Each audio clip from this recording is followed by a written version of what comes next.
প্ৰথম কথাটো হ'ল যে চিতু বৰুৱা ডাঙৰীয়াই মিয়া খেদৰ যি অভিযান চলাইছে তাৰ প্ৰক্ৰিয়াতে মিয়া কোন সেই কথা মই ভাবো তেওঁক মই আপোনালোকৰ সংবাদ মাধ্যমৰ যোগেদি মই স্পষ্ট কৰিব বিচাৰিছো।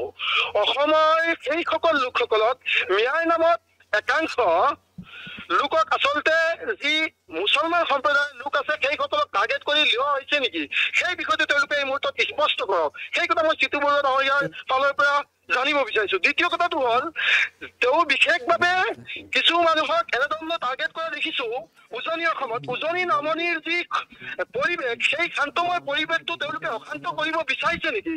আৰু দ্বিতীয়তে মই তেওঁলোকক আৰু এটা প্ৰশ্ন কৰিব বিচাৰিছো যে তেওঁলোকে আশীৰ্বাদ পুষ্ট হৈ এনেধৰণৰ একাংশ ভাৰতীয় নাগৰিকক তেওঁলোকে আচলতে দাবী ধমকিৰে উজনি খালি কৰিব দিছে। তেওঁলোকে সংবিধানৰ ঊৰ্ধত নেকি সেই কথা তেওঁলোকে স্পষ্ট কৰক।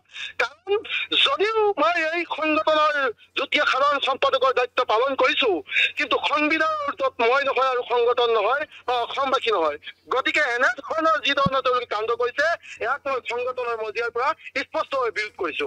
হয় হুমায়ুন কবিৰ ডাঙৰীয়া, এতিয়া বিষয়টো এনেকুৱা ধৰণৰ হৈছে যে আপুনি দায়িত্বত আছে কিন্তু লক্ষণীয় বিষয়টো হৈছে যে এনেদৰে যিসকল লোকক খেদিছে বেংগলী ভাষী ইছলাম ধৰ্মী লোক আছিল বুলি জানিব পৰা গৈছে। সেই লোকসকলক যে খেদিছে ভাষাৰ বাবে সেই লোকসকলক খেদাৰ পিছত আপুনি এই সংগঠনটোত থকাৰ পিছতো এই সংগঠনটোৰ যিটো সংগঠনৰ যি সংবিধান সেই সংবিধান উলংঘা কৰা হৈছে নেকি? স্পষ্ট সংবিধানখনত উল্লেখ নাই যে সংবিধানখনত উল্লেখ আছে যে জাতি বৰ্ণ ভাষা নিৰ্বিশেষে প্ৰতিগৰাকী ভাৰতীয় অসমবাসীক লৈ আমি জাতীয় চেতনাৰে জাগ্ৰত হৈ আমি অসমবাসীক সেৱা আগবঢ়াব লাগে সেই কথাটো স্পষ্টভাৱে উল্লেখ আছে। তেনে কথাত ক'ত লিখা নাই যে বৈষম্যমূলকভাৱে কোনোবা মিয়াৰ নামত কোনোবা মুছলমান লোকক হাৰাশাস্তি কৰিব ইয়াত কোনো উল্লেখেই নাই। তেনে ক্ষেত্ৰত তেওঁলোকে এজেণ্ডা পৰিণতভাৱে বা কাৰ আশীৰ্বাদ পুষ্টভাৱে তেওঁলোকে এনে কাম কৰিব বিচাৰিছে সেয়া এই মুহূৰ্তত মই সন্দেহৰ আৱৰ্তত বুলি তেওঁলোকক ভাবো।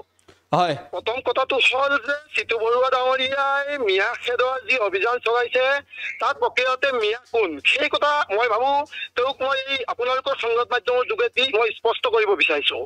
অসমৰ সেইসকল লোকসকলক মিয়াৰ নামত একাংশ লোকক আচলতে যি মুছলমান সম্প্ৰদায়ৰ লোক আছে সেইসকলক টাৰ্গেট কৰি লোৱা হৈছে নেকি সেই বিষয়টো তেওঁলোকে এই মুহূৰ্তত স্পষ্ট কৰক। সেই কথা মই চিতু বৰুৱা ডাঙৰীয়াৰ ফালৰ পৰা জানিব বিচাৰিছো। দ্বিতীয় কথাটো হ'ল তেওঁ বিশেষভাৱে কিছু মানুহক এনেধৰণৰ টাৰ্গেট কৰা দেখিছো উজনি অসমত উজনি নামনিৰ যি পৰিৱেশ সেই শান্তময় পৰিৱেশটো তেওঁলোকে অশান্ত কৰিব বিচাৰিছে নেকি।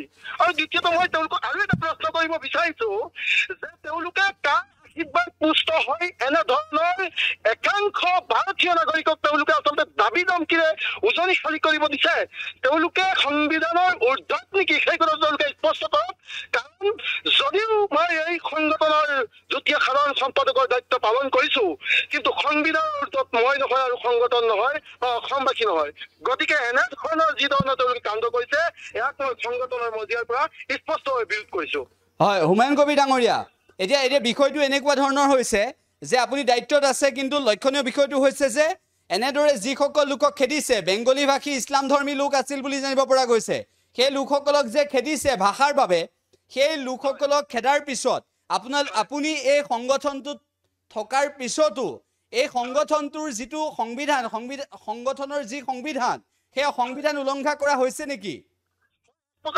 স্পষ্ট সংবিধানখনত উল্লেখ নাই যে সংবিধানখনত উল্লেখ আছে যে জাতি বৰ্ণ ভাষা নিৰ্বিশেষে প্ৰতিগৰাকী ভাৰতীয় অসমবাসীক লৈ আমি জাতীয় চেতনাৰে জাগ্ৰত হৈ আমি অসমবাসীক সেৱা আগবঢ়াব লাগে সেই কথাটো স্পষ্টভাৱে উল্লেখ আছে। তেনে কথাত ক'ত লিখা নাই যে বৈষম্যমূলকভাৱে কোনোবা মিয়াৰ নামত কোনোবা মুছলমান লোকক হাৰাশাস্তি কৰিব ইয়াত কোনো উল্লেখেই নাই। তেনে ক্ষেত্ৰত তেওঁলোকে এজেণ্ডা পৰিণতভাৱে বা কাৰ আশীৰ্বাদ পুষ্টভাৱে তেওঁলোকে এনে কাম কৰিব বিচাৰিছে সেয়া এই মুহূৰ্তত মই সন্দেহৰ আৱৰ্তত বুলি তেওঁলোকক ভাবো।